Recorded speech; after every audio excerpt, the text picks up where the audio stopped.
దేవుని ఆరాధిస్తూ ఉన్నాం. మనము నమ్మిన దేవుణ్ణి మనము ఘనపరచడం అనేది మనకి ఎంతైనా అవసరం. క్రైస్తవ విశ్వాసిగా అనేక మంది ఆడవాళ్ళు ఉన్నారు, ఇక్కడ మరి యవనస్తులు ఉన్నారు, పెద్దవాళ్ళు ఉన్నారు. అందరూ కూడా ఈ విధంగా కలిసి దేవుని ఆరాధన చేయడం అన్నది దేవుడు మనకి ఇచ్చిన ఆజ్ఞ. బైబిల్ గ్రంథంలో రాయబడిన మాటది. ఆ మాట ప్రకారం ఎవరైతే ఈ లోకంలో జీవిస్తారో, భక్తి జీవితం కొనసాగిస్తారో అటువంటి వారు ఖచ్చితంగా ముందుకు కొనసాగుతూ ఉంటారనమాట. మన భక్తి నిజమైన భక్తిగా ఉండాలి. తోపుడు బండి ఎంతమంది తెలుసు? తోపుడు బండి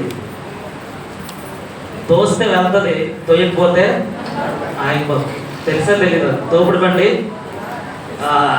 తోస్తారు, ఏదైనా వెళ్తుంది అనమాట. తోసినంతసేపు వెళ్తుంది. ఎప్పుడైతే తోయడం ఆఫీసర్ ఏమవుతుంది? ఆగిపోతుంది. ఎందుకు ఆగిపోతుంది? దాని పద్ధతి అది. అది ఎందుకోసం నిశ్చయింపబడిందంటే అది కేవలం అది తోసి వెళ్ళి ఆగిపోతా. మన భక్తి జీవితం తోస్తే వెళ్ళేలా ఉండకూడదు. హల్లెలూయా. తోసినా తోయకపోయినా మన భక్తి కొనసాగాలి. హల్లెలూయా. మనము జీవితంలో ఈ రోజున ఈ భక్తి జీవితము ఎలా ఉండాలంటే సాగిపోవాలి. మనం ఎప్పుడు కూడా ఆగిపోయే పరిస్థితిలో, ఎట్టి పరిస్థితిలో ఉండకూడదు. ఈ రోజున ఈ యొక్క వాక్యము ప్రతి వారం మనం వింటూ ఉన్నాం. అనేక కొత్త మర్మాలు మన మధ్యలో ఉన్నాయి. అనేక మర్మాలు మన దగ్గర రాబడుతూ ఉన్నాయి. దేవుడు వచ్చిన రాకడ వరకు, దేవుడు అతి త్వరలోనే మన మధ్యకు రాబోతూ ఉన్నాడు. ఆ దినం వరకు కూడా మనము మన యొక్క భక్తి జీవితం కొనసాగిస్తే ఎలా ఉంటుందంటే మనం ఆయనకు ఇష్టలుగా ఉంటాం. బైబిల్ గ్రంథంలో చెప్తూ ఉంటాడు, మనుష్య కుమారుడు ఎలా వస్తాడంటే మత్తయి సువార్త 24 అధ్యాయము మీరు చూసినప్పుడు 27వ వచనంలో మీరు ఉంటుంది. మత్తయి సువార్త 24 అధ్యాయము 27వ వచనంలో ఏముంటుందంటే అక్కడ ఒక మాట మీకు కనబడుతూ ఉంటుంది. ఏంటంటే 24 అధ్యాయము 27వ వచనంలో చూసినప్పుడు మత్తయి సువార్త మెరుపు తూర్పున పుట్టి పడమటి వరకు ఎలాగూ కనబడనో అలాగే మనుష్య కుమారుని. చూడండి, మనుష్య కుమారుడు అనగా ఇది యేసు ప్రభువారు పలుకుతున్న మాట ఏంటంటే మెరుపు తూర్పు నుంచి ఎక్కడ కనబడుద్ది? తూర్పును కనబడుద్ది, పడమటి వరకు కూడా అది ఎలాగో కనబడుతుందో చూడండి. మీరు చూస్తారు, మెరుపులు మీరు చూస్తూ ఉంటాం. మన జీవితంలో ఈ లోకంలో జీవిస్తున్న సందర్భాల్లో మెరుపును చూస్తూ ఉంటాం. అది తూర్పును మొదలై పడమటికి వెళ్తుంది, ఆ పడమటి మొదలై తూర్పుకి వెళ్తుంది. అదంతా కూడా అది విస్తరిస్తూ ఉంటుంది. మెరుపు ఏ విధంగా ఉంటుందో దేవుని రాకడ కూడా ఆ విధంగా ఉంటుందంట. హల్లెలూయా. మెరుపు ఏ విధంగా వచ్చి కనబడనో మనుష్య కుమారుని రాకడ కూడా అలాగే ఉంటుంది. కాబట్టి మనందరం కూడా దేవుని రాకడ కోసం కనిపెట్టే వారంగా మనం ఉండాలి. మెరుపు ఏ విధంగా అయితే వస్తుందో దేవుడు ఆ విధంగా వస్తారు. ఈ మాట స్వయంగా ఎవరు చెప్తున్నారంటే ఆ గ్రంథంలో యేసు ప్రభువు వారే చెప్తున్నారు. ఆ మాట ఎవరు చెప్తున్నారు? తానే చెప్తా ఉన్నాడు మనుషులందరికీ. ఆ రోజుల్లో ఆ యొక్క జనసంచారం మధ్యలో ఆయన సంచారం చేస్తూ ఆ ప్రాంతాలన్నీ తిరుగుతూ ఆయన ఆ విధంగా అనేక మాటలు నేర్పించాడు. ఇవన్నీ కూడా ఈ బైబిల్ గ్రంథం మన దగ్గర ఉన్న ఈ గ్రంథంలో వాటిని రాయించి ఉన్నాడు. ఈ రాయించిన మాటలు మనం ఇప్పుడు వింటా ఉన్నాం.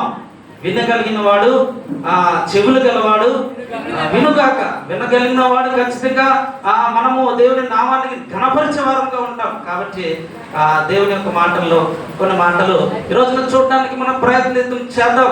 ఆశ మన దగ్గర ఉన్నట్లయితే దేవుని మీద ఆశ కలిగిన వారికి కీర్తన గ్రంథం 146 అధ్యాయం 5వ వచనంలో మీరు చూసినప్పుడు ఇంకా నా యొక్క వాక్యంలోని వెళ్ళక ముందుగానే ఈ మాటలు మీకు ఎందుకు చెప్తున్నానంటే ఆ యొక్క మాట ఒకటి ఉంటుంది. కీర్తన గ్రంథం 146 అధ్యాయము 5వ వచనంలో ఉంటుంది. చూడండి, ఎవరికి యాకోబు దేవుడు సహాయుడగునో, ఎవడు తన దేవుడైన యెహోవా మీద ఆశ పెట్టుకున్నానో వాడు ధన్యుడు. ఎవరు యెహోవా మీద ఆశ పెట్టుకున్నానో వాడు ధన్యుడు అని రాయబడి ఉంది.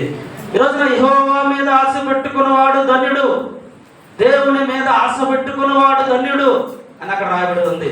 యాకోబు దేవుడు అనగా మన దేవుడు, లేకపోతే మనం పూజిస్తున్న దేవుడు, మనం సేవించుచున్న దేవుడు, మనం విశ్వాసం ఉంచుతున్న దేవుడి మీద ఆశ పెట్టుకున్న వాడంట ఎటువంటి వాడంట? ధన్యుడు. హల్లెలూయా. దేవుని మీద ఆశ పెట్టుకున్న వాడు ధన్యుడు. ఈ రోజున ఆశ మనం దేని మీద పెట్టుకుంటా ఉన్నాం? మన ఆశ దేని మీద పెట్టుకోవడానికి ఇష్టపడుతూ ఉన్నాం? మన జీవితంలో దేని మీద ఆశ కలిగి ఉన్నాం? మనము మన యొక్క పంట మీద ఆశ పెట్టుకుని ఉన్నామా? మనం ఇంటి మీద ఆశ పెట్టుకుని ఉన్నామా? మన యొక్క కుటుంబం మీద ఆశ పెట్టుకున్నామా? లేకపోతే మనకున్న యొక్క డబ్బు మీద ఆశ పెట్టుకున్నామా? మనకున్న భూముల మీద ఆశ పెట్టుకుని ఉన్నామా? దేని మీద మనం ఆశ పెట్టుకున్నాం? దేవుడు చెప్తా ఉన్నాడు ఏంటంటే, వీటన్నిటికంటే మించి యెహోవా మీద ఆశ పెట్టుకోవాలి. హల్లెలూయా. యెహోవా మీద ఆశ పెట్టుకున్నవాడు ధన్యుడు. మనం దేని మీద ఆశ పెట్టుకున్నాం? ఈ రోజున మనం ఆశ పెట్టుకున్నది మనకు దొరకకపోవచ్చు, మనం ఆశ పెట్టుకున్నది మన దగ్గర ఉండకపోవచ్చు, కొన్ని సందర్భాలు అది విఫలం అవ్వచ్చు. కానీ యెహోవా మీద ఆశ పెట్టుకుంటే ఎప్పటికీ నిలిచి ఉంటుంది. హల్లెలూయా. యెహోవా మీద ఆశ పెట్టుకున్నవాడు ఏంటంట, అక్కడే రాయబడింది, అక్కడ యెహోవా మీద ఆశ పెట్టుకున్నవాడు ధన్యుడు. యాకోబు దేవుడు, ఎవనికి యాకోబు దేవుడు సహాయుడగును. ఈ రోజున ఎవరికి యాకోబు దేవుడు సహాయుడగును? ఎవడు తన దేవుడైన యెహోవా మీద ఆశ పెట్టుకున్నాను. ఈ రోజున యెహోవా మీద నేను ఆశ పెట్టుకున్నాను వాళ్ళందరూ హల్లెలూయా చెప్పండి. హల్లెలూయా చెప్పండి. హల్లెలూయా. యెహోవా మీద, లేకపోతే మనం సేవిస్తున్న దేవుని మీద ఆశ పెట్టుకునే వారముగా ఈ రోజున మనం ఉన్నట్లయితే మన దగ్గర ఉన్న ప్రతి పరిస్థితిలో కూడా దేవుడు మనకు సహాయం చేస్తూ ఉంటాడు. మన ఆశ దేవుని మీద ఉండాలి. హల్లెలూయా. సాధారణంగా ఎక్కువగా ఏడ్చేది ఆడవాళ్ళనంట. ఒక సర్వేలో తేలింది, ఎక్కువగా నవ్వేది కూడా ఆడవాళ్ళనంట. ఏంటి? ఎక్కువగా ఏడ్చేది ఆడవాళ్ళే, ఎక్కువగా నవ్వేది కూడా ఆడవాళ్ళే. అంటే నేను ఎందుకు ఈ మాట చెప్తున్నానంటే, కొన్నిసార్లు మన యొక్క ఆ యొక్క ఎమోషన్స్ అనేవి కంట్రోల్గా ఉండకపోవచ్చు, ఎలా అయినా మనము ఉండొచ్చు అనుకోవచ్చు. కానీ ఇటువంటి పరిస్థితిలో మన యొక్క మనస్తత్వంలో ఉన్న సందర్భంలో మనము యెహోవా మీద ఆశ పెట్టుకోవాలి. యెహోవా మీద ఆశ పెట్టుకుని ఉండాలి. యెహోవా మీద ఆశ పెట్టుకుని ఉంటే ఏం చేస్తాడంటే, ఆయన మన దగ్గర అనేక విజయాలు కలుగు చేస్తూ ఉంటాడు. ఈరోజు నా వర్తమానం అదే, అనేక విజయాలు మనకు దయచేస్తూ ఉంటాడు. ఎవరి మీద ఆశ పెట్టుకుంటే? యెహోవా మీద ఆశ పెట్టుకున్న వారికి అనేక విజయాలు స్వంతం అవుతూ ఉంటాయి. బైబిల్ గ్రంథంలో అనేకమైన విజయాలు దేవుడు రాయించి ఉన్నాడు. ఇశ్రాయేలు ప్రజలకు ఆ యొక్క విజయాలు దక్కి ఉన్నాయి. ఆ ఇశ్రాయేలు ప్రజలు ఈ రోజున ఎలా విజయాన్ని పొందుకున్నారో అన్నది ఈరోజు చెప్పడానికి నేను ఇష్టపడుతూ ఉన్నాను. ఇశ్రాయేలు ప్రజలు అనగా దేవుని నమ్మిన జనాంగము ఐగుప్తు దేశం నుంచి కానాను దేశంకు వెళ్ళిన సందర్భాన్ని పోయిన వర్తమానం నేను అందించాను. ఎంతమంది గుర్తుందో లేదో తెలియదు, కానీ ఆ వర్తమానం మనము విని ఉన్నాం. మీకు గుర్తుందో లేదో లేదని తెలియదు, కానీ చెప్పున్నాను, నాకైతే గుర్తుంటుంది, ప్రతిదీ కూడా గుర్తుంటుంది. కాబట్టి ఆ యొక్క ఇశ్రాయేలు ప్రజలు ఐగుప్తు దేశం నుంచి కానాను దేశానికి, వాగ్దాన దేశానికి వెళ్ళే సందర్భంలో వారు పొందుకున్న కొన్ని విజయాల గురించి ఈ రోజున మనము చూడడానికి ప్రయత్నం చేస్తూ ఉంటాం. ఆ విజయాలు బైబిల్ గ్రంథంలో నుంచే మీకు చూపించడానికి నేను ఇష్టపడుతూ ఉంటాను. యెహోవా మీద ఆశ పెట్టుకున్న వారు ఇశ్రాయేలు ప్రజలు కొన్ని సందర్భాల్లో వాళ్ళు కూడా ఆశను వదిలేస్తారు. ఎప్పుడైతే ఆశ వదిలేశారో వాళ్ళు అపజయాన్ని పొందుతూ ఉంటారు. ఎప్పుడైతే యెహోవా మీద నమ్మకం కలిగి ఉంటారో వాళ్ళు విజయాన్ని పొందుకుంటూ ఉంటారు. అర్థమైంది అందరికీ? రెండు భాగాలు ఇక్కడ. ఒకటి, ఎప్పుడైతే యెహోవా మీద ఆశ పెట్టుకున్నారో వాళ్ళు విజయాన్ని పొందుకున్నారు. ఎప్పుడైతే యెహోవా మీద ఆశ వదిలేశారో వెంటనే వాళ్ళు అపజయాన్ని పొందుకున్నారు, విజయాన్ని వాళ్ళు పొందుకున్నారు. రెండు క్లియర్. అది ఎలా అనేది మనం ఇప్పుడు చూస్తూ ఉంటాం. యెహోవా మీద ఆశ పెట్టుకుంటే వాళ్ళు విజయాన్ని పొందుకున్నారు. యెహోవా మీద ఆశ వదిలేస్తే వాళ్ళు అపజయం, వాళ్ళకి నీళ్ళు ఉండేవి కాదు, వాళ్ళకి ఏమి ఉండేవి కాదు, వాళ్ళకి కష్టాలే. ఎందుకు ఈ మాట చెప్తున్నానంటే, మనం ఈ రోజున ఆ యొక్క 135వ కీర్తన చూడండి, 135వ కీర్తన చూసినప్పుడు అక్కడ మీరు చూస్తూ ఉంటారు. 135వ కీర్తన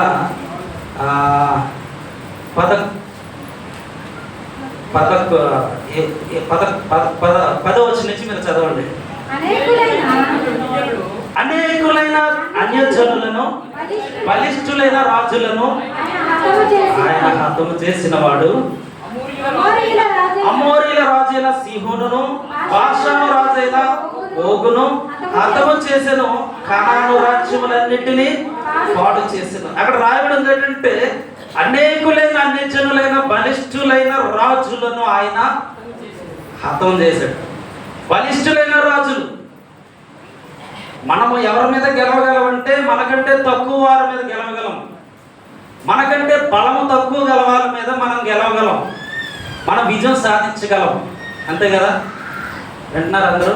మనకంటే బలమైన వారి మీద మనం విజయం సాధించడం అంత తేలిక కాదు. తేలికైన విషయం అది, తేలిక కాదు. కానీ ఇక్కడ ఇశ్రాయేలు ప్రజలకు ఏం చెప్తున్నాడంటే అనేకులైన అన్యజనులైన బలిష్ఠులైన రాజులను ఆయన హతము చేసిన వాడు. అంటే విజయము ఇచ్చినవాడు, విజయం దయచేసిన వాడు. విజయం అక్కడ ఉన్నది.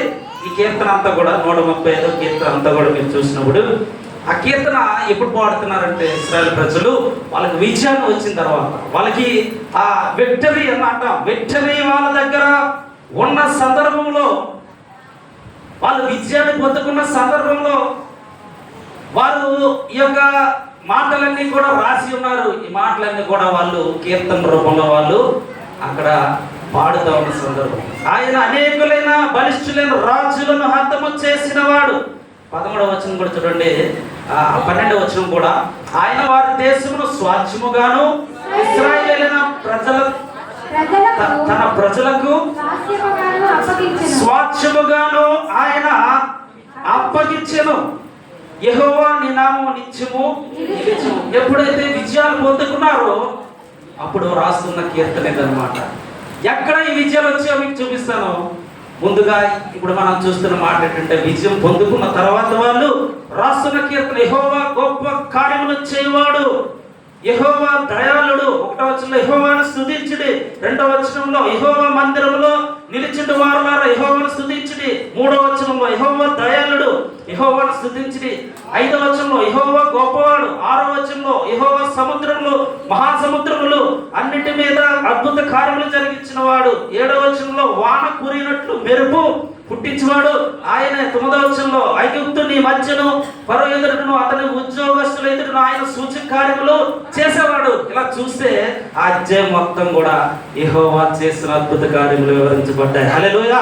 యెహోవా చేసిన అద్భుత కార్యములు ఆ రాజులైన వారు హతము చేయబడిన విధానాన్ని మనం ఇప్పుడు పాత నిబంధనలోకి వెళ్ళి చూద్దాం. ఈ కీర్తన ఎందుకు ముందుగున్న ఆ వాక్యంలోకి వెళ్ళే ముందుకు ఎందుకు చదివిస్తా ఉన్నానంటే యెహోవా మీద వారు చేస్తున్న యెహోవా కార్యములు అత్యధికంగా ఉన్న సందర్భంలో, యెహోవా కార్యములు బలంగా ఉన్న సందర్భంలో, బలమైన దేవునిని మనము ఈరోజు భక్తి జీవితంలో మన వీరు ఏ విధంగా అయితే ఉన్నారో, ఎప్పుడైతే విజయాన్ని పొందుకునే సందర్భంలో వారు ఉన్నారో ఆ విధంగా మనకు ఉండాలి. మనం ఉండాలి. ఈరోజున మనము ఆ యొక్క జీవితము యుద్ధము చేయబడి ఆయనే, యుద్ధం జరిగించేవాడు యెహోవా. మీరు బజార్కి వెళ్ళారు, మార్కెట్కి వెళ్ళారు, కేజీ ఏదైనా అడిగారు, కేజీ ఇమ్మని, వాడు తోస్తాడు. తూసినప్పుడు కేజీ ఉందా లేదో మీరు చూస్తారు, కేజీ తూగిందా లేదో మీరు చూస్తారు. అంతే. ఆ మిషన్ తక్కువ రైటో మీరు చూస్తారా?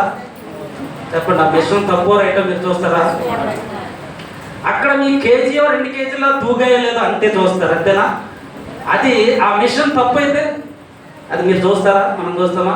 మనం దేని మీద లక్ష్యం ఉంచుతాం? మన దగ్గర కేజీ వచ్చిందా లేదా, మన చేతికి అది కేజీ ఉందా లేదా, కరెక్ట్గా తూగిందా లేదా, అంతవరకే చూస్తాం. ఆ మిషన్ తప్ప కాదు. మనమైతే చూడటం. దేని మీద నమ్మకం ఇస్తాం మనం? చెప్పండి, దేని మీద నమ్మకం ఇస్తాం? అక్కడ మనం మిషన్ మీద, మనము ఆ యొక్క కాటా మీద మనము నమ్మకం వస్తాం. తూగిందా లేదా మన మీద మనం నమ్మకం పెట్టుకుందాం. కానీ కాటా బాగుందా లేదా దేని మీద నమ్మకం వస్తాం? ఖచ్చితంగా ఆ యొక్క షాప్ యజమాని మీద మనము నమ్మకం వస్తాం. ఆ కాటా మంచిదే, ఆ తూస్తున్న యొక్క మిషన్ మంచిదే. ఎవరి మీద నమ్మిక కలిగి ఉంటాం? ఆ షాపు ఓనర్ మీద మనము నమ్మిక కలిగి ఉంటాం. అది ఎంత తోస్తుంది, అది ఎంత 900 గ్రాముల, కేజీయా, ఇది కావాల్సింది అది మనం చూస్తాం. కానీ కాటా అయితే మాత్రం ఎవరి మీద విశ్వాసం ఉంచుతాం? మనము ఓనర్ మీద విశ్వాసం ఉంచుతాం. ఇక్కడ కూడా మనము ఏం చేయాలంటే మనము విశ్వాసము ఈ రోజున మనము దేని మీద ఉంచాలి అంటే ఆ యొక్క ఓనర్ ఏ విధంగా అక్కడ విశ్వాసం కలిగి ఉంటామో అతని మీద ఈ రోజున మనము కూడా దేవుడు మన మధ్యలో ఉన్నాడని మనం విశ్వాసం ఉంచాలి. ఆయన ఇక్కడ కనబడ్డ మీ దగ్గర కనబడుతున్నాడు, మీ దగ్గర చెప్పండి, మీకు కనబడుతున్నాడు యేసుప్రభువు వారు? కనబడట్లేదు, కానీ ఆయన ఉన్నాడని మీరు నమ్మాలి. హల్లెలూయా. ఆయన మన మధ్య సంచారం చేస్తున్నాడని మనం నమ్మాలి. మనము విశ్వాసం ఉంచితే ఆయన ఏం చేస్తాడంటే అద్భుత కార్యములు మన దగ్గర చేయగల దేవుడు. విశ్వాసం ఉంచాలి. ప్రభువా నీవు ఉన్నావు, నీవు ఈ లోకంలో ఉన్నావు, ఇశ్రాయేలు ప్రజల మధ్యలో గొప్ప కార్యములు చేసి ఉన్నావు.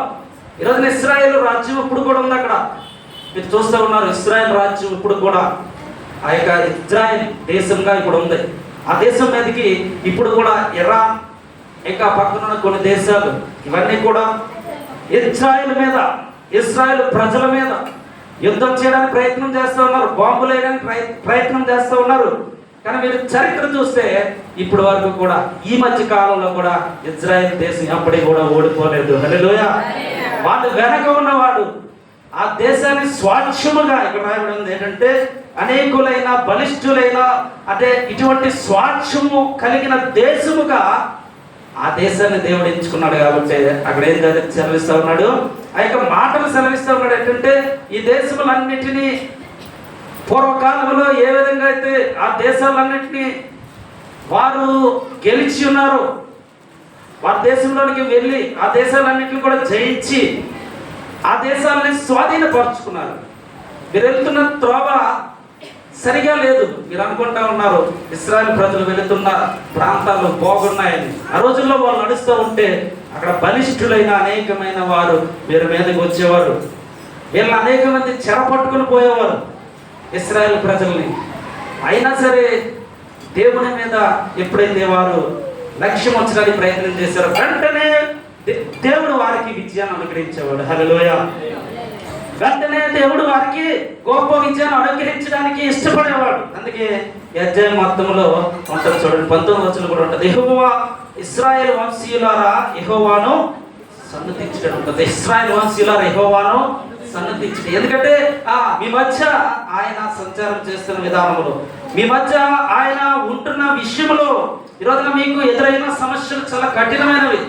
మీ ఎదుట ఉంచబడిన పందెము, లేకపోతే మీరు స్వాధీనపరచుకునబోతూ దేశంలో అడుగు పెట్టే ముందు మీకు ఉన్న ప్రతిదీ కూడా చాలా కష్టతరమే, చాలా ఇబ్బందికరమే. కానీ మీ అంతిమ విషయము మీరు దేవుని మీద ఉంచితే, బాయిలర్స్ ఉంటాయి కొన్ని కంపెనీల్లో, బాయిలర్స్ ఏంటంటే ఇనుము కడ్డీలు, అవి బాగా కాలుతూ ఉంటాయి అన్నమాట. స్టీల్ ప్లాంట్ ఇలాంటి వాటిల్లో మీరు చూస్తే ఆ ఇనుము కడ్డీలు బాగా కాలిపోతూ ఉంటాయి. ఎంత కాలుతాయంటే ఆ యొక్క అగ్ని మనము దూరం నుంచి చూడడానికే భయం వేస్తున్నాం, అంత అగ్ని కాలుతూ ఉంటుంది. కానీ అక్కడే ఒక 10 మంది పని చేస్తారు. ఏం చేస్తారు? అక్కడే ఒక 10 మంది ఏం చేస్తారు? అక్కడ పని చేస్తూ ఉంటారు. ఏమాత్రం తేడా వచ్చినా అక్కడ చాలా కష్టం, కాలిపోతూ ఉంటాయి అన్నమాట బాయిలర్స్. ఆ మధ్యలో ఇనుము కడ్డీలు కాలుతూ ఉంటాయి. అవి ఆ యొక్క అగ్నికి అవన్నీ కూడా చాలా ఘోరంగా కనబడుతూ ఉంటాయి. కానీ అక్కడికి జస్ట్ పక్కనే ఉండే వాళ్ళు పని చేయాలి చాలామంది, ఎందుకంటే అవి సరిగా పని చేస్తున్నాయా లేదా, ఎంత కష్టతరం అది. వాళ్ళకి చూడడానికే చాలా కష్టమని మీకు చెప్తున్నాను. అక్కడ పని చేసిన వాళ్ళు ఇంకెంత కష్టం ఉంటుంది, అక్కడ చాలా కష్టమే ఉంటుంది, చాలా ఇబ్బంది ఉంటుంది. కానీ వాళ్ళు నెలాఖరున జీతం అందగానే ఆ కష్టాన్ని అంతని కూడా వాళ్ళు మర్చిపోతారు. ఎందుకంటే వాళ్ళు ఎంత కష్టపడినా సరే ఆ కష్టం వాళ్ళకి ఇక జీతం చూడగానే ఏమవుద్ది, జీతం చూడగానే కష్టాన్ని అంతని కూడా మర్చిపోతూ ఉంటారు. ఎందుకు ఈ మాట చెప్తున్నారంటే ఈరోజు నాకు కూడా అనేక సందర్భాల్లో మనకి కష్టాలు ఎదురైనా సరే ఈరోజున అంతిమంగా మన దేవుడు మన దగ్గర ఉన్న సందర్భంలో, మన దేవుడు మన దగ్గరకు వస్తున్న సందర్భంలో ఖచ్చితంగా మనము ఏ విధంగా జీతం వచ్చినప్పుడు వాళ్ళు ఆనందించారు, మన భక్తి జీవితము అంతములో మనం ఆ విధంగా ఆనందిస్తాం. హల్లెలూయా. యెహోవా మీద ఆశ పెట్టుకున్నవాడు, యెహోవా మీద ఆశ పెట్టుకున్నవాడు, ఒక పదమే వచ్చేయాలి ఈ రోజుకి మనం. యెహోవా మీద ఆశ పెట్టుకున్నవాడు, యెహోవా మీద ఆశ పెట్టుకున్నాం. దేని మీద మనం ఆశ పెట్టుకున్నాం? యెహోవా మీద ఆశ పెట్టుకున్న వారులారా, 20వ వచనం చూడండి, లేవి వంశీయులారా యెహోవాను సన్నతించుడి, యెహోవా యందు భయభక్తులు గలవారులారా యెహోవాను సన్నతించుడి, యెరూషలేములో నివసించు యెహోవా, సీయోనులో నుండి సన్నతింపబడి యెహోవా వంశీయులారా మీరు స్తుతించండి. యెహోవా మీ మధ్యన ఉన్నాడని మీరు నమ్మండి, విశ్వసించండి. 19వ వచనంలో అహరోను వంశీయులారా అని ఉంటది. ఆ రెండో భాగంలో అహరోను వంశీయులారా యెహోవాను సన్నతించుడి. ఈ రోజున మనల్ని కూడా అదే దేవుడు పిలుస్తా ఉన్నాడు. ఏ గ్రామంలో నేను నివసిస్తా ఉన్నా, ఏ ప్రాంతంలో నేను ఉంటున్నా, ఏ యొక్క పరిస్థితుల్లో ఉంటున్నా, ఏ యొక్క ప్రదేశంలో మనము సంచారం చేస్తున్నా, ఎటువంటి కష్టములు మనకి ఎదురైనా మన విజయము, మన ఆశ యెహోవాయే. హల్లెలూయా.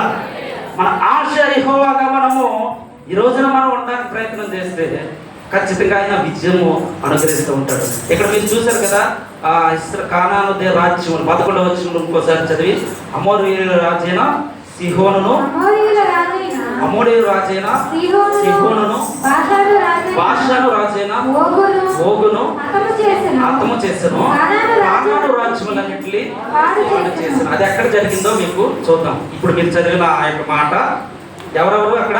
అమోరీయుల రాజైన సీహోను, బాషాను రాజైన ఓగు, కానాను రాజ్యములు, ఇవన్నీ కూడా ఎక్కడ ఉన్నాయో మనము చూద్దాం.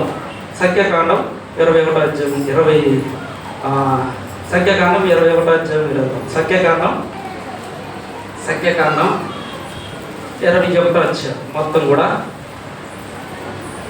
ఇప్పుడు మనం చూసిన ఈ 3 రాజుల గురించి రాయబడి ఉంటుంది. ఇప్పుడు మనం ఎంతమంది రాజులు చూస్తాం? అక్కడ 3 రాజుల గురించి అక్కడ రాయబడి ఉంది. ఎవరా 3 రాజులు? వాళ్ళకి విజయం ఏ విధంగా వచ్చింది? ఆ 3 రాజులు మీకు ఎంతమంది చెప్పాను, బలమైన వారు. ఆ 3 రాజులు కూడా కనాను రాజ్యము కానీ, అక్కడ ఉన్న సీహోను, అమోరీయుల రాజైన సీహోను కానీ, ఆ కాలంలో రాజులు ఉండేవారు. ఇప్పుడంటే రాజులు లేరు. ఇప్పుడు అన్నీ కూడా ఎన్నికలు బట్టి ప్రజాస్వామ్యం అవుతుంది. అప్పుడంటే రాజులు ఉండేవారు. ఆ రాజవంశాలు అలా కొనసాగుతూ ఉండేవి. ఎప్పటికైనా ఎన్నికలు ఉండేవి కాదనమాట. రాజులుగానే ఉంటారు. రాజు మాటే వినాలి అందరూ కూడా. ప్రజలందరూ కూడా ఎవరి మాట వినాలి? రాజు మాటే వినాలి. 5 సంవత్సరాలు కాదు. రాజు అంటే రాజు చచ్చేంత వరకు రాజే. 1 సంవత్సరం కాదు, 5 సంవత్సరాలు కాదు, 10 సంవత్సరాలు కాదు. అతను చచ్చిపోయినంత వరకు అతని మాట ప్రజలు వినాలి. ఎందుకంటే అతడు రాజ్యాన్ని పరిపాలిస్తున్న రాజ వంశంలో ఉన్న ఆ యొక్క వ్యక్తి. ఈ యొక్క 21వ అధ్యాయం మీరు చూసినప్పుడు మొదటి 3 వచనాల్లో కనాను రాజ్యములో గురించి మీకు అక్కడ రాయబడి ఉంటుంది. కనాను రాజైన, చూడండి, ఇశ్రాయేలు ప్రజలు ఆ యొక్క ఐగుప్తు దేశం నుంచి ఆ యొక్క వాగ్దాన దేశంకి వెళ్తున్న మధ్యలో జరుగుతున్న యుద్ధాలు ఇవి. ఇప్పుడు నేను చెప్తున్న ఈ 3 యుద్ధాలు 21వ అధ్యాయంలో ఉన్నాయి. ఈ 3 యుద్ధాలు. ఈ 3 యుద్ధాలు ఎక్కడ ఉన్నాయి? 21వ అధ్యాయంలోనే ఉన్నాయి ఈ 3 యుద్ధాలు. ఈ 3 యుద్ధాల గురించి మీరు చూడడానికి ప్రయత్నం చేస్తే ఇశ్రాయేలీలు అనేక మంది వారు నా కాలి నడక వెళ్తూ ఉన్నారు. అనేక రాజ్యాలు వాళ్ళకి తగులుతూ ఉన్నాయి. అనేక రాజ్యాలు వాళ్ళని పాటిస్తూ ఉన్నాయి. చదవండి 21వ అధ్యాయం మొదటి 3 వచనాలు చదవండి.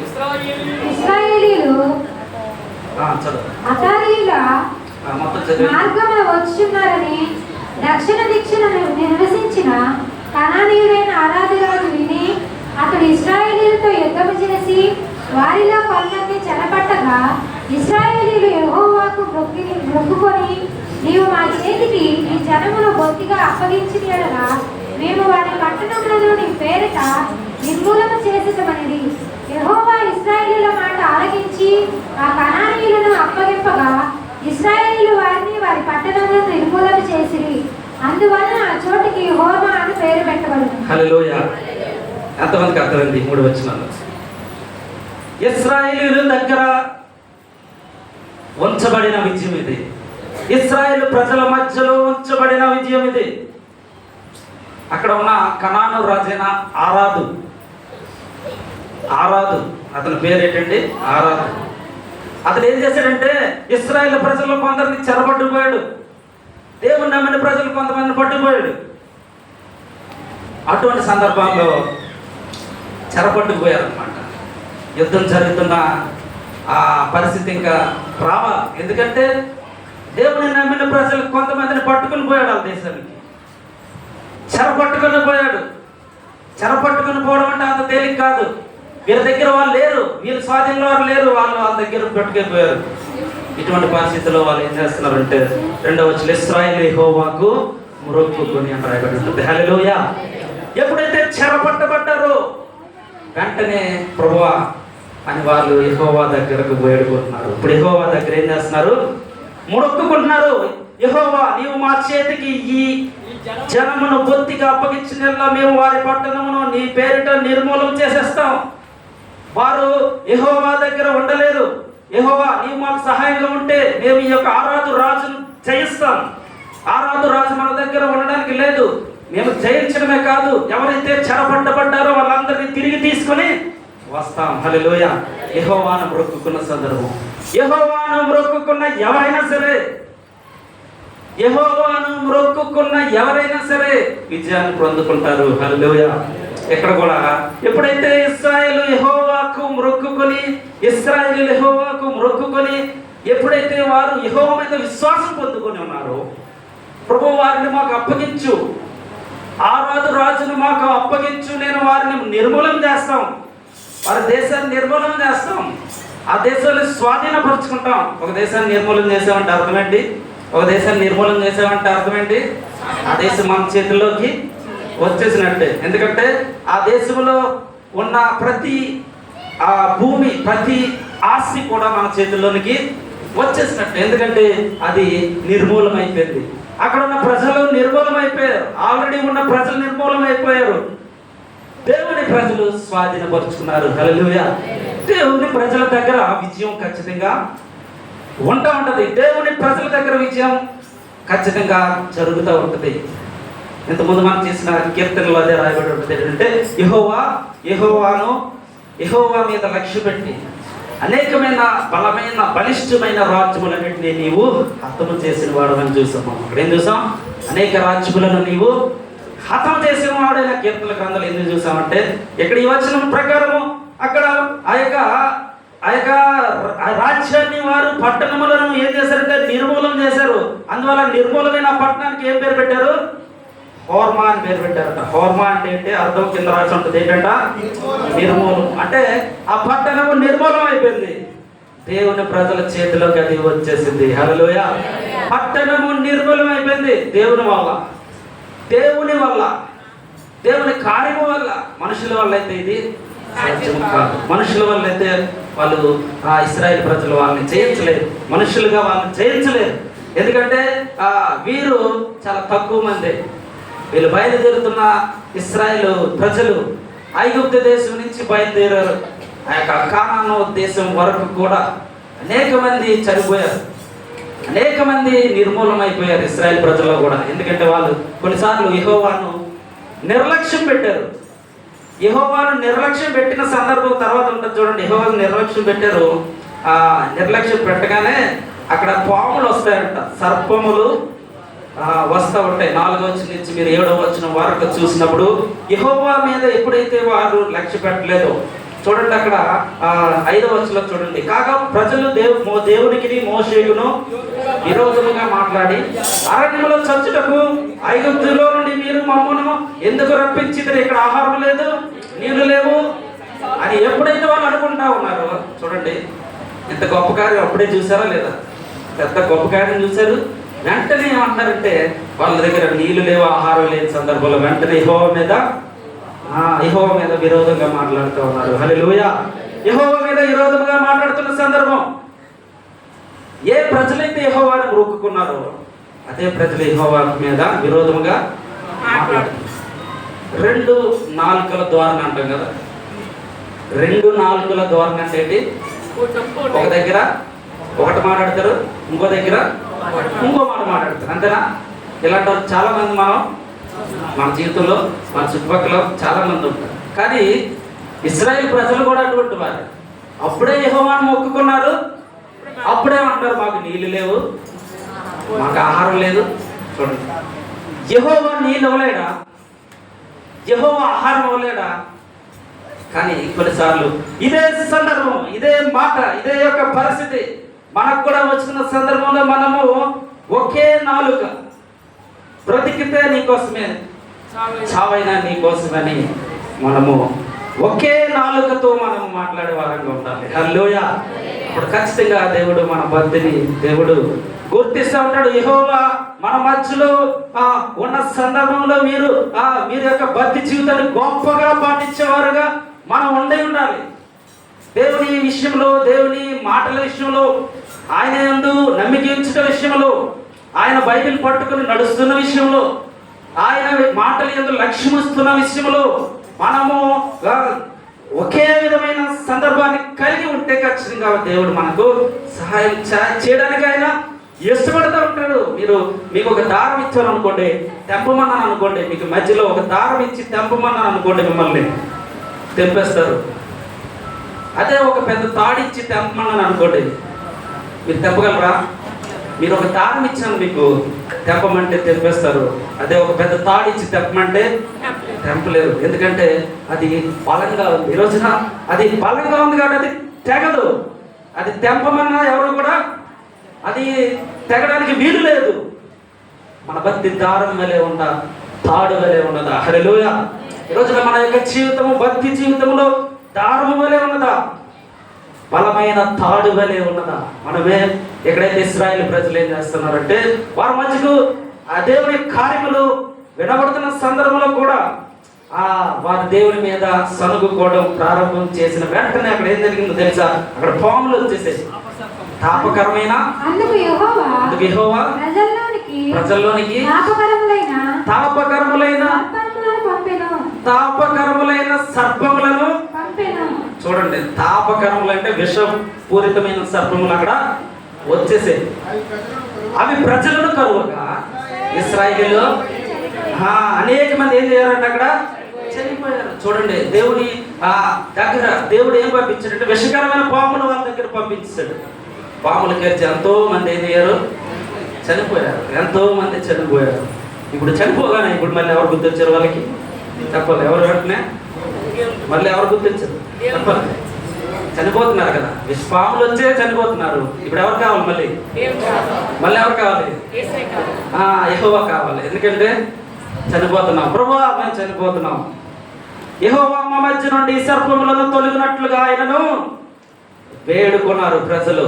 7వ వచనంలో వేడుక ఉన్న సందర్భంలో మరలా 8వ వచనంలో మోషే ప్రజల కొరకు ప్రార్థన చేయగా, యెహోవా నీవు తాపకరమైన సర్పముల వంటి ప్రతిమలు చేసి స్తంభంపై పెట్టుము.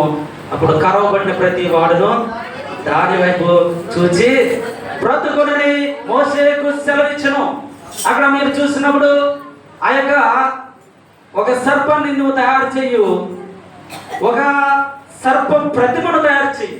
బొమ్మ అన్నమాట. ప్రతిమ అంటే ఏంటి? అక్కడ బొమ్మ. నువ్వు ఒక బొమ్మను తయారు చేయి. సర్పము బొమ్మను తయారు చేసి ఇక్కడ పెట్టు. ఎవరికైతే విషపూరితమైన పాము కరిచిందో వాళ్ళందరూ ఇప్పుడు దేన్ని చూడాలి? ఆ బొమ్మను చూసినప్పుడు వెంటనే ఏమవుద్ది? తాపకరమైన సర్పం వంటి బొమ్మను చూసిన ప్రతి వాడు కూడా బ్రతుకుతాడు. హల్లెలూయా.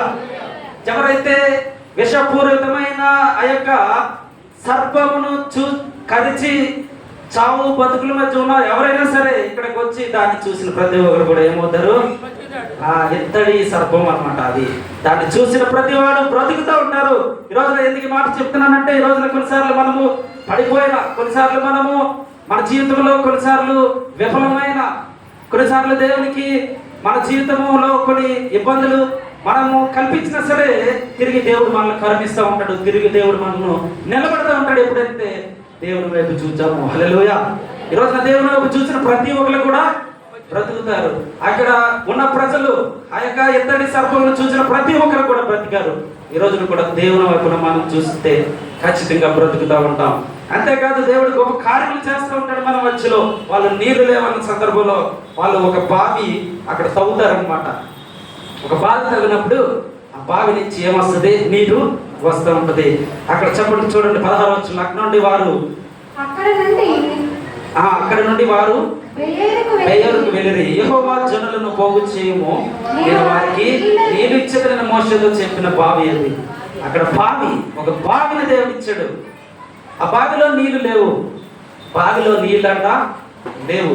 ఆ యొక్క బావిలో నీళ్లు లేవు. కానీ ఎప్పుడైతే యెహోవా మాట సెలవిచ్చాడు, బావి ఉబ్బుకుము. అక్కడ రాయబడింది ఏంటంట, దాని బావి ఉబ్బుకుము దాన్ని కీర్తించుడి, బావి ఏనుగులు దాని అవి తమ అధికార దండము చేతను కర్రల చేతను జనుల అధికారులు దాన్ని త్రవ్వినప్పుడు ఏమవుతుందంటే అక్కడ నీళ్లు వచ్చిన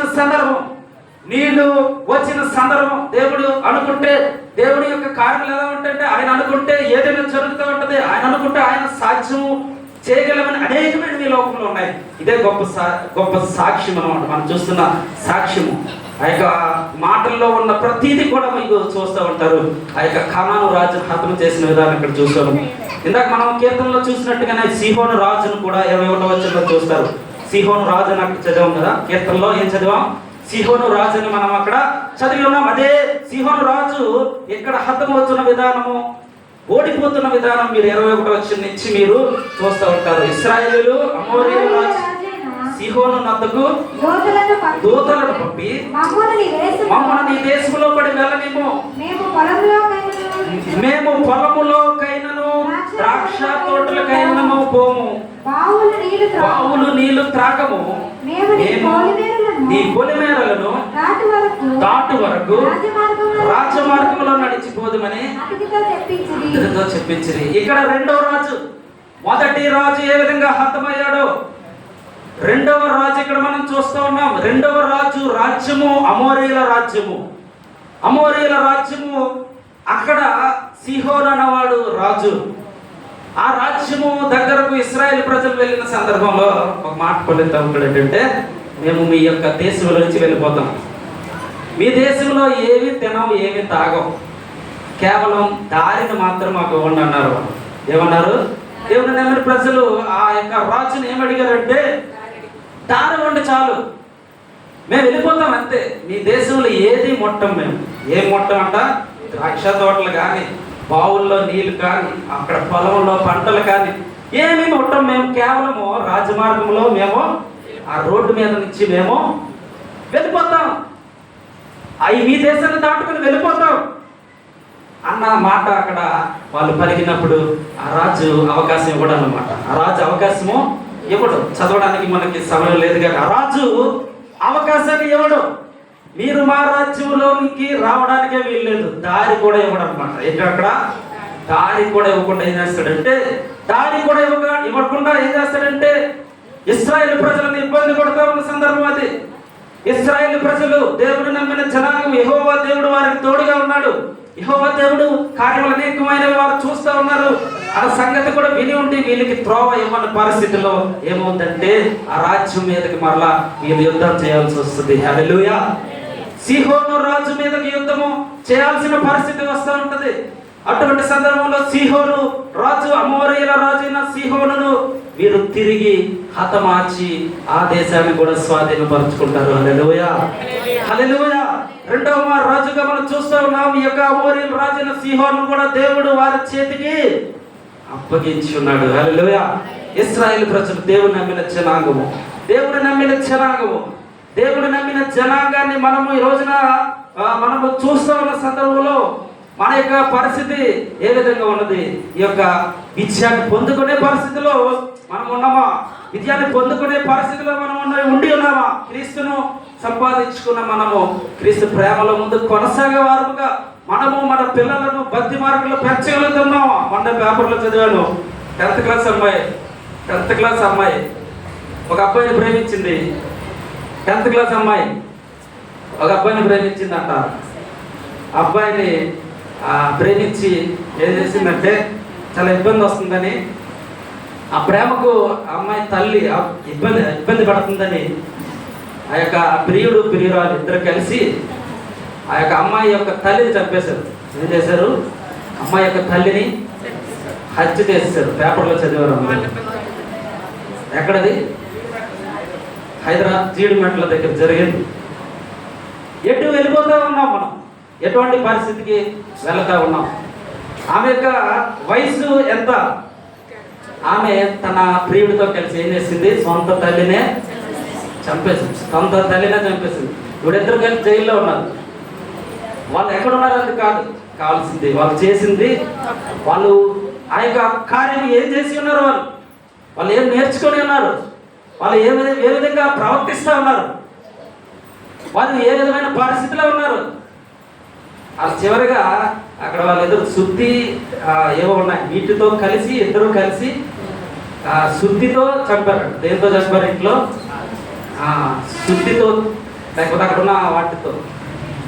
కొడుతున్నప్పుడైనా గుర్తు రావాలి కదా ఏదైనా, కానీ మనుషులైన వారు, లేకపోతే ఆ మాటలు మనము అక్కడ చదివినప్పుడు చాలా ఇబ్బంది కలిగే పరిస్థితులు మనం ఉంటాం. ఎందుకు ఈ మాట చెప్తా ఉన్నానంటే, లోకంలో ఇటువంటి కార్యములు అనేకమైన జరుగుతూ ఉన్నాయి. లోకంలో ఇటువంటి కార్యాలు జరిగే పరిస్థితులు కూడా రాబోతూ ఉన్నాయి. మనము కూడా ఎలా ఉండాలంటే, మనము ఇటువంటి మాటలు మీరు చదివారనుకోండి, అటువంటివి చేయరు. హల్లెలూయా. దేవుని మాటలు ఎవరైతే వినగలిగి ఉన్నారో వాటి నుంచి దూరంగా ఉంటారు. హల్లెలూయా. వాటి నుంచి దూరంగా ఉండడానికి ప్రయత్నం చేస్తూ ఉంటారు. రోజున ఆమె ఎందుకు చెప్పిందో, తల్లి ఎందుకు చెప్పిందో వద్దని, తల్లి ఎందుకు బతిమలాడిందో అటువంటి చేయొద్దని, కానీ తల్లి మాట వెంట మానేసి తిరిగి ఏం చేశారు? తల్లినే చంపిన పరిస్థితి. ఈరోజు ఎందుకు చెప్తా ఉన్నానంటే, బైబిల్ గ్రంథంలో ఉన్న అనేక మాటలు ఈరోజు మనకు వినబడుతున్న ఈ సందర్భంలో మన యొక్క భక్తి జీవితము రోజు రోజుకి కూడా పెంచుకునే విధానంలో ముందుకు కొనసాగించాలి. ఎక్కడైతే సీహోను చూడండి, ఆ యొక్క ఇశ్రాయేలు ప్రజలు 24 వచనంలో 24 ఇశ్రాయేలీలు వారిని సీహోను రాజుని కత్తి వాతము చేత హతము చేసి వాడి దేశమును అర్నోను మొదలుకొని ఎబ్బోకు వరకును, అనగా అమ్మోనీయుల దేశం వరకు కూడా వారు ఏం చేసుకున్నారు? స్వాధీనము చేసుకున్నారు. ఇప్పుడు పాట ఉంటుంది కదా, స్వాధీనం అంటే ఇదే. దేవుడు స్వాధీనపరుచుకునేలా చేసి ఉన్నాడు. హల్లెలూయా.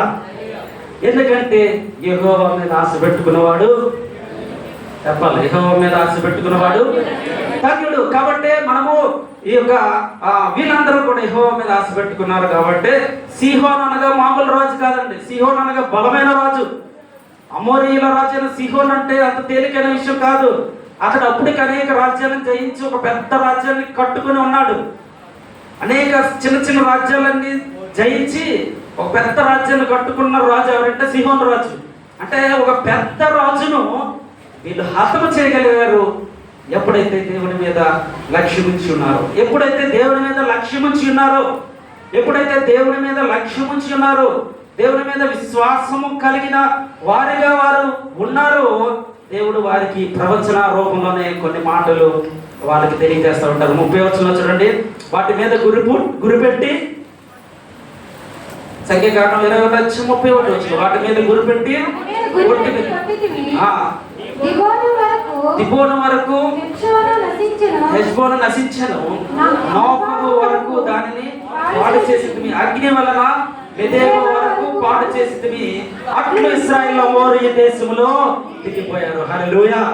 ఏ దేశం మీదైతే, ఏ దేశం వారైతే దారి ఇవ్వనన్నారో, ఏ దేశం వారైతే వారి దేశము గుండా వెళ్ళనమన్నారో, అదే దేశాన్ని దేవుడు వారికి దయచేసి ఉన్నాడు. హల్లెలూయా. ఇప్పుడు దారి కాదు వాళ్ళకి వచ్చింది. ఏమొచ్చింది చెప్పండి? ఇప్పుడు దారి కాదు వాళ్ళకి వచ్చింది. ఇశ్రాయేలు ప్రజలకు ఏమొచ్చింది? ఆ దేశం మొత్తం కూడా వాళ్ళకి వచ్చేసింది. దారి మాత్రం అడిగారు, మేము వెళ్ళిపోతామని. అతను ఎవరన్నాడు? దారికి మాత్రమే కాదు, కానీ ఇప్పుడు దారి పొడుగునా ఉన్న ప్రతి పొలము, ప్రతి ఆస్తి కూడా ఎవరు స్వాధీనమైంది? ఇశ్రాయేలు ప్రజలు స్వాధీనమైంది. హల్లెలూయా. ఎప్పుడైతే ఇశ్రాయేలు ప్రజలు స్వాధీనపరుచుకున్నారో ఆ దేశాన్ని, వెంటనే మనం చూసాం కదా, కీర్తన గ్రంథంలో ఉన్న యొక్క కీర్తన వాళ్ళు పాడుతూ ఉన్న సందర్భం, వాళ్ళు ఆ కీర్తనలో వాళ్ళు రాయించిన సందర్భం, ఇటువంటి మాటలు మనము అప్పుడప్పుడే వింటూ ఉంటాం. ఇక్కడ 3వ రాజుగా మనం చూస్తాం. చూడండి, 33వ వచనంలో మీరు చూస్తూ ఉంటారు. వారు తిరిగి భాషాను మార్గముగా వెళ్ళినప్పుడు మొట్టమొదటి రాజు, ఇది చదవకముందు మొట్టమొదటి రాజు ఎవరు? ఆరాదు రాజును దేవుడు హతం చేశాడు. 2వ రాజు సీహోను రాజును దేవుడు హతం చేస్తున్నాడు, ఇశ్రాయేలు ప్రజలకు అప్పగించి ఉన్నాడు. ఇక్కడ 3వ రాజుగా అక్కడ చూస్తున్నాం. వారు తిరిగి భాషాను మార్గముగా 33వ వచనంలో వెళ్ళినప్పుడు భాషాను రాజైన ఓగును అతని సమస్త జనమును ఎద్రేయులో యుద్ధము చేయుటకు వారిని ఎదుర్కొన బయలుదేరగా యెహోవా మోషేతో ఇట్లనేను అతనికి భయపడకము. అతనికి భయపడకము. నేను అతనిని అతని సమస్త జనమును నేను అతనిని అతని సమస్త జనమును అతని దేశమును అతని దేశమును నీ చేతికి నీ అప్పగించితిని. చేతికి అప్పగించితిని. నీవు నీవు ఎఫ్రోనులో నివసించిన అమోరీల రాజైన సీహోనుకు చేసినట్లు ఇతనికి చేసి నువ్వు ఎందుకు భయపడుతూ ఉన్నావు? ఈ మూడో రాజైన ఈ ఓగు, మూడో రాజు పేరేంటి? ఓగు. ఇతన్ని కూడా నీకు నీ యొక్క ప్రతి పరిస్థితికి అప్పగిస్తూ ఉంటాను. అతనికి ఎందుకు భయపడుతున్నావు నువ్వు? ఇంతకు ముందే కదా నువ్వు రెండు రాజులను హతం చేసి ఉన్నావు. ఈ మూడో రాజు నీకు పెద్ద లెక్క కాదే. ఖచ్చితంగా నీవు అతనికి భయపడద్దు. అతని మీద నీవు ఏమాత్రం కూడా భయం పొందాల్సిన అవసరం లేదు. ఎందుకంటే అతన్ని చేతికి అప్పగిస్తా ఉంటాను. అతన్ని చేతికి వస్తూ ఉంటాడు, నిర్మూలన చేస్తావు. నీవు తిరిగి ఆ దేశాన్ని కూడా నీవు స్వాధీనం చేసుకుంటావు. హల్లెలూయా. ఎంతమంది యొక్క ఇశ్రాయేలు ప్రజలకు జరుగుతున్న యుద్ధాల్లో వారు విజయాన్ని పొందుతున్న విధానాన్ని ఈ రోజు నాకు తెలుసుకోవడానికి ఇష్టపడి ఉన్నారు. మీ మధ్య జరిగిన మన మధ్య జరుగుతున్న యుద్ధాల్లో కూడా దేవుడు ఖచ్చితంగా విజయాన్ని కలుగు చేస్తూ ఉంటాడు. హల్లెలూయా. ఈ రోజున అనేక సందర్భాల్లో యుద్ధములు ఆ యొక్క జీవితంలో జరిగినప్పుడు, ఇశ్రాయేలు ప్రజల జీవితంలో జరిగినప్పుడు భయపడకుండా వారు ముందుకే కొనసాగినప్పుడు వారందరూ కూడా 35వ వచనంలో చూస్తారు. కాబట్టి వారు అతనిని అతని కుమారుని అతనిలో ఒక్కడిని శేషించకుండా అతని సమస్త జనమును హతము చేసి అతని దేశమును స్వాధీనపరుచుకున్నారు. అతని దేశం మొత్తం కూడా మరలా స్వాధీనపరుచుకున్న సందర్భం కీర్తన గ్రంథం 135 మరలా మీరు చూస్తూ ఉంటారు. కీర్తన గ్రంథం 135 మనం ఎక్కడ ఈ మాటలన్నీ చూస్తున్నాం. కీర్తన గ్రంథం 135 మీరు చూసిన మాట 11వ వచనం చూడండి. చదివా లేదా? ఇప్పుడు ఎక్కడ చదివాలి? అది ఇదంతా మనం చూసాం. సంఖ్యాకాండం 21. అమోరు రాజైన సీహోను, బాషాను రాజైన ఓగును, కానాను రాజ్యాలన్నింటినీ కూడా హతం చేసి దేవుడు వారికి అప్పగించిన విధానంలో పాడిన కీర్తనది. నీవు నేను పాడుతూ ఉన్నామా? నీవు నేను పాడడానికి ఇష్టపడుతూ ఉన్నామా? ఈ కీర్తన ద్వారా దేవుని స్తుతించడానికి ఇష్టపడుతూ ఉన్నామా? యెహోవాను స్తుతించడం ఎందుకు మాట ఉందంటే దేవుడు వారికి మంచి విజయాన్ని అనుగ్రహించాడు. 3 రాజులను వారి చేతికి అప్పగించి ఉన్నాడు. ఈరోజు మనం చూసే వాక్యము మన మధ్యలో ఉన్న సందర్భంలో, వినబడిన వాక్యం మన దగ్గర ఉన్న సందర్భంలో కళ్ళద్దాలు మనం పెట్టాం అనుకోండి. కళ్ళద్దాలు పెడితే కొద్దిగా బాగా కనబడతాయి. వాక్యం కళ్ళద్దాలు మీద పెట్టుకుంటే ఏమవుద్ది? పెద్ద అక్షరాలు కనబడతాయి. కళ్ళద్దాలు తీసేస్తే రైగారు కొత్త కళ్ళద్దాలు పెట్టుకున్నారు చూడండి. ఈరోజు పెట్టుకున్నారు. ఖచ్చితంగా ఈరోజు నుంచి వాక్యాన్ని తిరుగులేక చదివేస్తారు. కళ్ళద్దాలు లేకపోయినా చదువుతున్నారు. కళ్ళద్దాలు ఉంటే ఇంకా ఎక్కువగా చదివేస్తారు. ఇంకేమాత్రం కూడా డౌట్ లేదన్నమాట. ఖచ్చితంగా అంటే నేను ఎందుకు ఈ మాట చెప్తున్నానంటే మన వాక్యము మన దగ్గర విన్న సందర్భంలో ఈ మాటలు మనం పెద్దగా ఈ యొక్క వాక్యాన్ని పెద్దగా మనం చూసినప్పుడు పెద్దగా చూడాలి. అంటే కళ్ళద్దాలు పెట్టుకొని మనకు కనబడకుండా కళ్ళద్దాలు పెట్టుకోమని నేను చెప్పట్లేదు. ఎవరిని కళ్ళద్దాలు పెట్టుకొని చూస్తే ఏ విధంగా అక్షరాలు కనబడతాయో ఈ రోజున ఈ వాక్యాన్ని మనం అంత పెద్దగా చూడాలి. హల్లెలూయా. వినబడుతున్న వాక్యము లేకపోతే విత్తబడుతున్న వాక్యము మీ మధ్యలో ఇంతవరకు గంట సేపు మీ దగ్గర వినబడిన వాక్యము మనము పెద్దగా చూసినప్పుడు ఇశ్రాయేలు ప్రజలు యెహోవా మీద ఆశ పెట్టుకున్నప్పుడు వారు ధన్యులయ్యారు. ఎవరైతే యెహోవా మీద ఆశ పెట్టుకుంటారో వారు ధన్యులు. యెహోవా మీద ఆశ పెట్టుకోవడానికి ఇక్కడ మీరందరూ కూడా ఇష్టపడుతూ ఉన్నారా?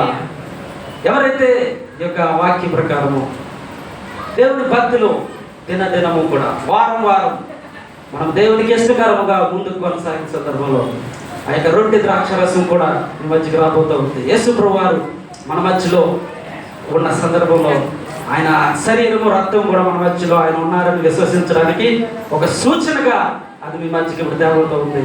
ఎవరైతే బాప్తిస్మం పొందుకుని ఉన్నారో వారందరూ కూడా తీసుకోవడానికి సిద్ధపడతాం. యెహోవా దేవుడు ఏ విధంగా ఇశ్రాయేలు ప్రజలకు ఆ 3 రాజులను అప్పగించి ఉన్నాడు. యుద్ధము చేయవాడు యెహోవాయే, యుద్ధము యెహోవాదే, విజయం మనది అని విశ్వాసం కలిగి ఎవరైతే ఉంటారో ఈ రోజున మెరుపు తూర్పు నుండి పడమటకు ఏ విధంగా వెళ్తా ఉంటుందో మనిషి కుమారుడు రాకడ కూడా అదే విధంగా ఉంటుందని దేవుని వాక్యం వరకు మనం చూసి ఉన్నాం. ఆ యొక్క రాజులను చూస్తున్నాం. ప్రభా ఈ యొక్క వాక్యము వెత్తబడిన యొక్క వాక్యము ప్రభా నా హృదయంలో ఫలింపజేయండి. ఈ యొక్క ఇశ్రాయేలు ప్రజల వల్లే ప్రభా నిన్ను మొక్కుకొని నీ మీద ఆశ కలిగి నేను ఉండడానికి సహాయం చేయండి ప్రభు అని ప్రార్థన చేసుకునే వారంగా మనం ఉండాలి. ఒకవేళ అవిధేయత కలిగి ఉంటే అదే ఇశ్రాయేలు ప్రజలు 2 నాలుకలతో ఉన్న సందర్భంలో వారి మధ్యకి పాములు వచ్చాయి. ఏమవుతుంది? అనేక మంది చనిపోయారు. వెంటనే దేవుడు మరలా ప్రేమమయుడు కాబట్టి వారిని తిరిగి బ్రతికించడానికి దేవుడు ఒక కార్యాన్ని అక్కడ పెట్టున్నాడు. ఈరోజు నీ మాటలు జ్ఞాపకం చేసుకోవడానికి ఎంతమంది అయితే ఉంటారో ప్రభా ఈ వాక్య ప్రకారం ప్రభావ నా హృదయంలో రండి, నా జీవితంలో, నా కుటుంబంలో, నా ఊళ్ళో ప్రభా నేను వరకు సాక్షిగా విశ్వాసిగా జీవితాంతం వరకు నేను ఉంటాను ప్రభు అని ఎంతమంది అయితే అనుకుంటారో మీ మధ్య ఈ రోజున దేవుని యొక్క కార్యములు వినబడుతున్న సందర్భాన్ని జ్ఞాపకం చేసుకుంటాం, కళ్ళు ఉంచుతాం, ప్రార్థన చేసుకుంటాం. దేవుడు మన మధ్య ఉన్నాడని నమ్మిక ఉంచుతాం. విశ్వాసం కలిగిన జీవితంలో మనము జీవితాం. యేసు ప్రభు వారు మధ్యలో ఉన్నారని నమ్మిక కలిగి ఉంటాం. నమ్మిక కలిగిన వారందరికీ కూడా దేవుడు ఖచ్చితంగా జవాబు అనుగ్రహిస్తూ ఉంటాడు. అని తన ప్రేమను మన మధ్యలో వెళ్ళక చేస్తూ ఉన్న సందర్భంలో యేసు క్రీస్తు కృపను మీ మధ్యకు తెస్తున్న ఈ యొక్క విధానాన్ని గుర్తు చేసడానికి దేవుడు సహాయం చేస్తూ ఉన్నాడు. దేవుని కృపలు మన మధ్యలో ఉండాలని మనము దేవుడిని వేడుకునే వారంగా మనం ఉంటాం. ప్రార్థన చేసుకుందాం. ప్రార్థన చేద్దాం. అందరూ కూడా సహకరించండి ప్రభువారి సన్నిధిలో. మరి మనం విన్న సత్యాలన్నీ కూడా వాక్యమైన దేవుడు మనతో మాట్లాడి చాలా విషయాలు మరి ప్రసిద్ధిగాంచిన రాజులను కూడా అర్థం చేసినటువంటి ప్రజలు, ఇశ్రాయేలు ప్రజలు, దేవుళ్ళ ప్రజలు, దేవుడి మీద ఆశ పెట్టుకుని ఉన్న ప్రజలు. మనం దేవుడి మీద ఆశ పెట్టుకొని అనేకమైన శాఖల్లో, అనేకమైన ఎన్నికలు, ఇబ్బందులు, అనేకమైన పరిస్థితుల్లో నుంచి మనము బయటకు వచ్చే వాళ్ళ ప్రభు మనకి సహాయం చేయనట్లుగా ఇది అనుకూలమైన సమయము, ఇదే రక్షణ దినము. ప్రభు సన్నిధిలో ప్రార్థన చేసుకోవడానికి మన బలహీనతలన్నీ, మన అవిధేయతలన్నీ కూడా వదిలిపెట్టాలి. ప్రభు దేవుని యొక్క వాక్యాన్ని మనము మరి చాలా పెద్దగా చూసుకుని అది ఎంతో శ్రద్ధగా దేవుని యొక్క వాక్యం మీద మనం ఆశ పెట్టుకొని అనేకమైనటువంటి పరిస్థితులను ఎదుర్కొనడానికి మహాదేవుడు, మంచి దేవుడు, మరి ఆ మహాదేవుడు ఎంతగానో మనల్ని కాల్చి కాపాడినట్లుగా మరి ప్రార్థన చేసుకొని 7 నెలల్లో కూడా దేవుడు మనకి ఇచ్చిన ఈ సమయాన్ని మనం సద్వినియోగం చేసుకుందాం. ప్రభు యొక్క పనిలో పాలు పొందినప్పుడు మనమే పరీక్షలు చేసుకుందాం. మన అవిధేయతలందరినీ ఒప్పుకొని అవిధేయతలందరినీ కూడా తొలగించి విడిచిపెట్టుకొని ప్రభు సన్నిధిలో మనమే మరి పరిశుభ్రపరచుకొని ఈ పరిశుభ్రమైన కార్యక్రమంలో మనం పాలు పొందడం మనకు ఎంతైనా ఆశ్చర్యకరమైనది. ప్రభు బిడ్డమైన మనందరము ఒకే శరీరము, ఒకే మరి పాత్రలో తాగుతున్నాం కాబట్టి ఏక మనసు కలిగి ప్రభు సన్నిధిలో ప్రతి అవిధేయతలకు ఒప్పుకోవాలి. మరి ఆ యొక్క జీవితాంతము దేవుని సన్నిధిలో బలంగా నిలబడటానికి ప్రభు సన్నిధిలో మనం ఒప్పుకోవాలి. దుష్టుడికి అవకాశం ఇస్తే అనేకమైన ఇశ్రాయేలు ప్రజలకు మరి అనేకమైన పరిస్థితులు ఎదురైనాయి. అలా కాకోకుండా మహాదేవుడు మనకి తోడగిరినట్లుగా ప్రార్థన చేసుకుందాం. తండ్రి నీకే స్తోత్రం నాయనా.